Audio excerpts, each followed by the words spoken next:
નમસ્કાર। આજે હું બનાવું છું તલ અને ગોળના લાડુ। તો સૌપ્રથમ તો મેં 250 ગ્રામ તલ એને સરસ તપાવી લીધા છે તાપમાં, અને ગોળ પણ સરસ સમારી લીધો છે। 250 ગ્રામ તલ છે તો 250 ગ્રામ ગોળ છે।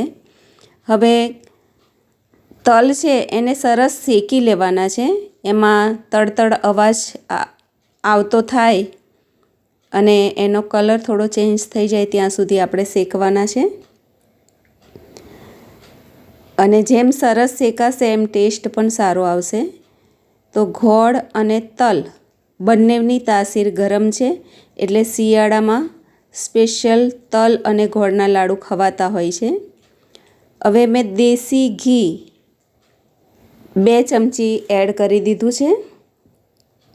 હવે ઘી છે એ મેલ્ટ થાય ત્યાં સુધી ગોળ નાખી દેવાનો છે।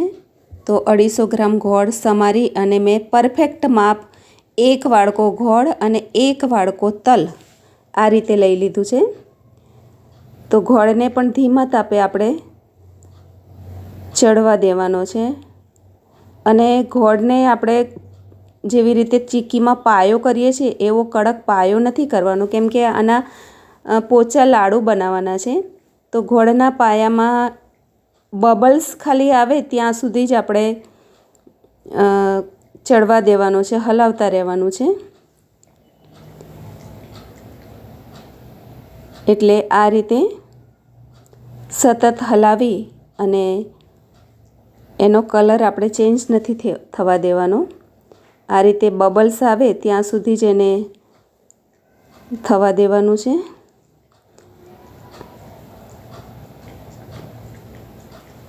તો જ લાડુ વાળવામાં પણ આપણને સહેલું પડશે।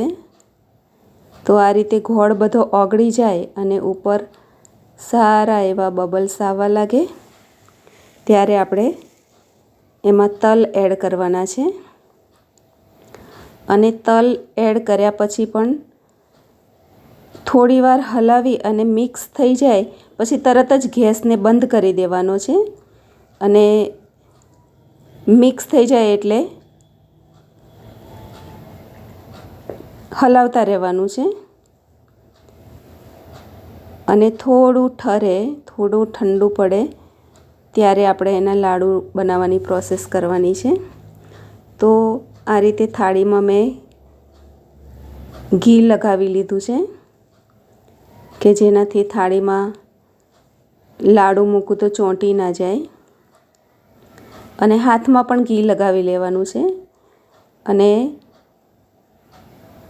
થોડું ગરમ હાથમાં ચોંટે ના એનું ધ્યાન રાખવાનું છે। આ રીતે લાડુના માપથી છૂટા છૂટા તલ કરી લેવાના છે। તલ અને ગોળનું મિક્સર, અને 2 હાથમાં આ રીતે ગોળ ગોળ ફેરવી દબાવી અને સરસ એવા લાડુ આપણે વાળી લેવાના છે।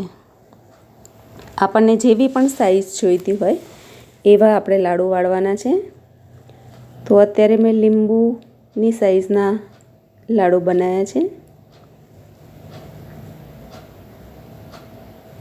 તો ખૂબ જ ધ્યાન રાખવાનું છે કે હાથમાં ચોંટી ના જાય, કેમ કે ગરમ ગરમ હોય છે। તો આ રીતે બધા જ લાડુ તૈયાર કરી લેવાના છે, અને ગરમ ગરમ જ હોય જ્યારે મિક્સર ત્યારે જ આપણે લાડુ વાળવાના છે। ઠંડુ પડી ગયા પછી લાડુ નહીં વળાય। તો તૈયાર છે 250 અને 250 ટોટલ 500 ગ્રામ ઘી, ગોળ અને તલના મીઠા મીઠા લડ્ડુ। Thank you.